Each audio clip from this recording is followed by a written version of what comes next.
मैत्रिणींनो, जगामध्ये अशी कोणतीच वस्तू नसेल जी नेहमीसाठी बनलेली आहे। कालांतराने ती खराब होतच असते। प्रत्येक वस्तूला स्वतःचा एक एक्सपायरी टाइम असतो। काही वस्तूवर त्याची एक्सपायरी लिहिलेली असते, तर काही वस्तूची कंडिशन बघून आपल्याला त्या वस्तूला डिस्कार्ड करावं लागतं। तर मैत्रिणींनो, आजच्या व्हिडिओमध्ये मी तुमच्यासोबत अशाच काही डिस्कार्डिंग मेथड शेअर करणार आहे, ज्या मला तरी वाटतं की प्रत्येक व्यक्तीनेच फॉलो करायला हव्यात। तर नमस्कार, मी अंकिता आणि आपलं मनापासून स्वागत करते आपले यूट्यूब चॅनल स्मार्ट टिप्स मराठीमध्ये।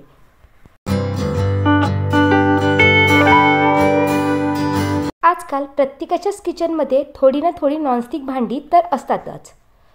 तर मैत्रिणींनो, माझ्याकडे देखील ही काही नॉनस्टिक भांडी आहे आणि तुम्ही याची कंडिशन बघू शकता किती खराब झालेली आहे।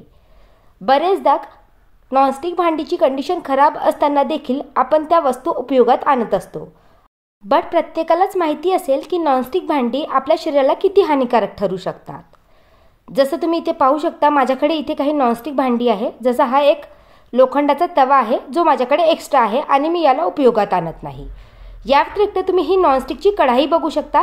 ही नवीनच आहे, बट मी यात एक चुकी केली की मी यामध्ये स्टीलचा चम्मच यूज केला, त्यामुळे याची जी कोटिंग आहे ती घाण झालेली आहे, निघालेली आहे।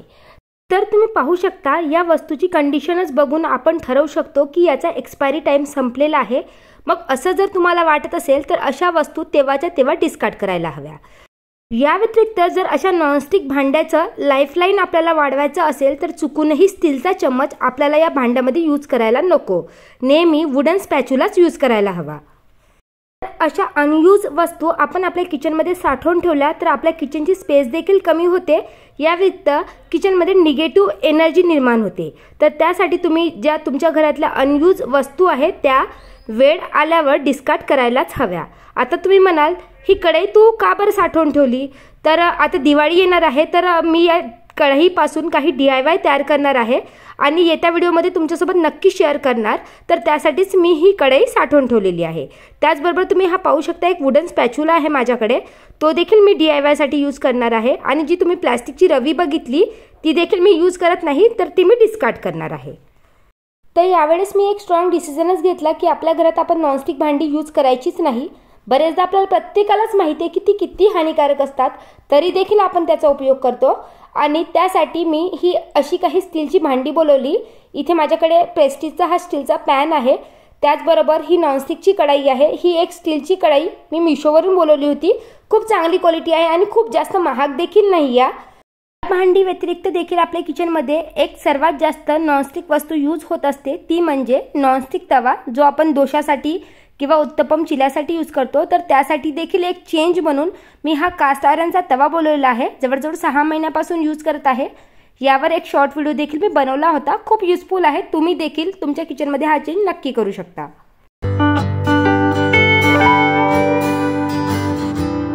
नेक्स्ट वस्तू ती म्हणजे आपण आपल्या किचनमधून डिस्कार्ड करायला हवी, ती म्हणजे प्लास्टिकचा चॉपिंग बोर्ड। हा चॉपिंग बोर्ड मी भरपूर दिवसापासून उपयोगात आणत होते। आपल्या प्रत्येकालाच माहिती आहे की प्लास्टिक हे आपल्या शरीरासाठी किती हानिकारक ठरू शकतं, तरी देखील आपण प्लास्टिकच्या वस्तू आपल्या स्वयंपाकघरात उपयोगात आणत असतो। तर यावेळेस ठरवले की हा प्लास्टिकचा चॉपिंग बोर्ड देखील आपण डिस्कार्ड करायचा।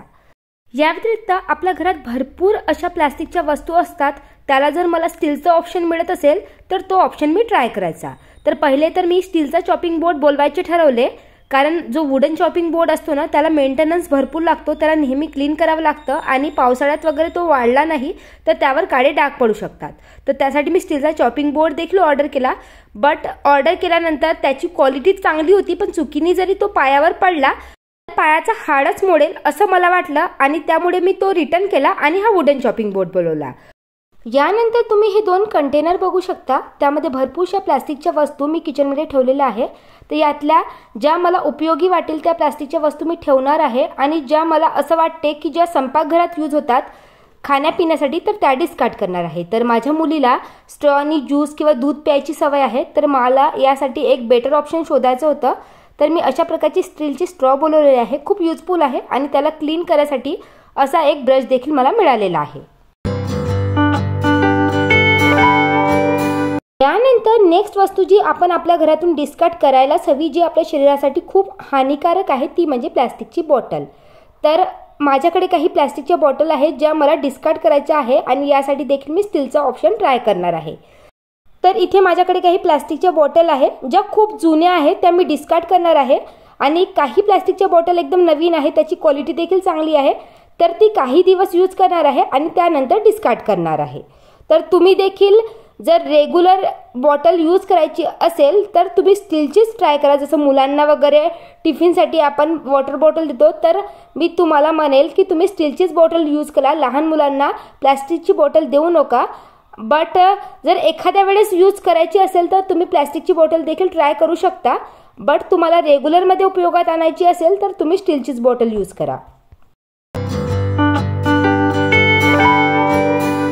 या व्यतिरिक्त देखील मैत्रिणींनो, आपण आपल्या किचनमध्ये भरपूरशा वस्तू स्टोअर करून ठेवतो। जसं तुम्ही पाहू शकता, किचन साफ करताना मला असे दांडी तुटलेले कप मिळाले। तर बरेचदा आपण कपाची दांडी तुटली तरी ते कप यूज करतो, तर मग अशा वस्तू आपल्या घरात नेगेटिव्ह एनर्जी उत्पन्न करतात। मग अशा जर वस्तू असेल तर तुम्ही वेळेवर त्याला डिस्कार्ड करा, नाहीतर किचनमध्ये पसारा देखील होईल आणि आपल्या किचनमधली स्पेस देखील कमी होईल। जेव्हा मी किचन साफ करायचं ठरवलं तर तुम्ही पाहू शकता, या भरपूरशा अनयूज वस्तू मी आपल्या किचनमध्ये स्टोअर करून ठेवलेल्या होत्या। या व्यतिरिक्त मैत्रिणींनो, तुम्ही बरेचदा बघितलं असेल, आपलं जे भांडी घासायचं स्क्रबर असतं ना, ते फाटलं तरी आपण चेंज करत नाही। तर हे स्क्रबर आपल्याला चेंज करायलाच हवं, कारण त्यामध्ये बॅक्टेरिया जमलेला असतो आणि भांडी धुतल्यानंतर ते स्क्रबर व्यवस्थित पाण्याने देखील वॉश करायला हवं। यानंतर तुम्ही बघू शकता, माझ्या बाथरूममध्ये असे लुफा लटकवलेले आहे। खरं पाहिलं तर हे अनयूज आहे, कारण मी नवीन लुफा विकत आणलेला आहे, पण काय माहीत हे लुफा मी फेकलंच नाही, ते माझ्या बाथरूममध्ये तसेच लटकलेले आहे। तुम्ही सांगा, ते दिसायला किती घाण दिसतं। मग अशा वेळेस मी विचार केला की आज यांना फेकायचंच। तुम्ही पाहू शकता, हा नवीन लुफा मी विकत आणलेला आहे आणि मी डिसाईड केलं यानंतर हा लुफा मी नळाला बिलकुल लटकवणार नाही, त्यामुळे त्यावर बॅक्टेरिया जमू शकतो। तर तुम्ही जर लुफा यूज करत असाल ना, ते नळाला अडकवण्यापेक्षा तुम्ही मागे दरवाजाला असं हँग करून ठेवा, त्यामुळे त्यावर बॅक्टेरिया जमणार नाही। यानंतरची सर्वात मोठी वस्तू जी आपल्या प्रत्येकाच्याच घरामध्ये साठवलेली असते ते म्हणजे ब्रश। बरेचदा ब्रश खूप जुने होतात, त्याचे ब्रेसेस खराब होतात, तरी देखील आपण त्याला चेंज करत नाही आणि प्रत्येकालाच माहीत आहे, जे आपले टूथब्रश असतात ते मिनिमम 3 नाही तर 6 महिन्यातून आपल्याला चेंज करायलाच हवे।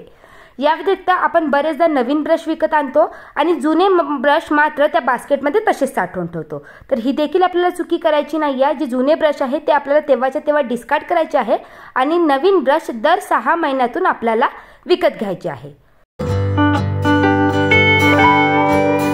आजकाल प्रत्येकाच्याच घरी मेडिसिनचं भरपूर कलेक्शन असतं, बरेचदा त्याची एक्सपायरी गेली तरी देखील आपण त्या मेडिसिन साठवून ठेवतो। तर आपल्याला काय करायचं आहे की दर महिन्यातून एकदा तरी आपलं जे मेडिसिनची अलमारी आहे किंवा बास्केट आहे ती नेहमी बघायची आहे आणि त्यातून काही जे एक्सपायर मेडिसिन आपल्याला मिळत असेल तर त्या आपल्याला डस्टबिनमध्ये फेकून द्यायचे आहे। यानंतर मैत्रिणींनो, तुम्ही बरेचदा बघितलं असेल, जे आपले कंगवे असतात ते देखील आपण वर्षानुवर्षे यूज करतो, बट आपल्याला ते देखील वर्षातून नाही तर 6 महिन्यातून चेंज करायला हवे, त्यामुळेच आपल्याला बरेचदा डॅन्ड्रफ होतो आणि जर आपण आपला कंगवा क्लीन करत नसेल तर तो देखील क्लीन करायला हवा।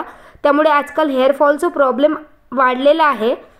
त्याचबरोबर आपले जे मेकअपचे सामान असतात त्यावरची जर एक्सपायरी संपलेली असेल तर त्या देखील वस्तू आपल्याला नेहमी क्लीन करायला हव्यात।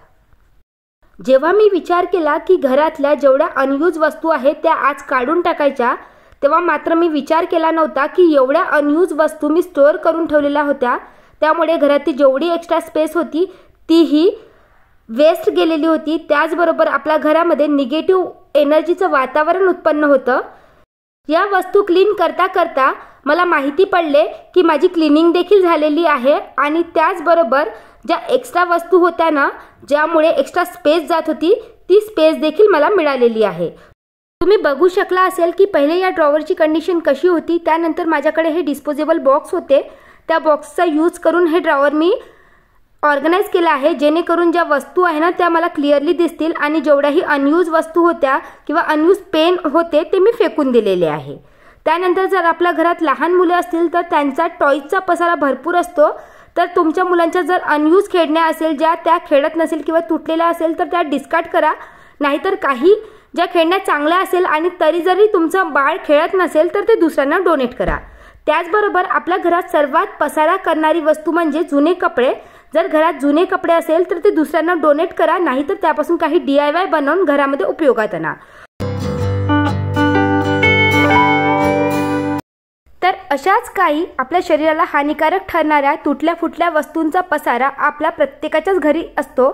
तर मला तरी वाटतं की या वस्तू आपल्याला वेळ आली की डिस्कार्ड करायलाच हव्या। तर मैत्रिणींनो, आजचा व्हिडिओ इथेच एंड करते। आशा करते की तुम्हाला आजचा व्हिडिओ नक्कीच हेल्पफुल वाटला असेल। व्हिडिओ थोडा जरी आवडला असेल तर कमेंट करून नक्की कळवा आणि व्हिडिओला लाईक देखील करा।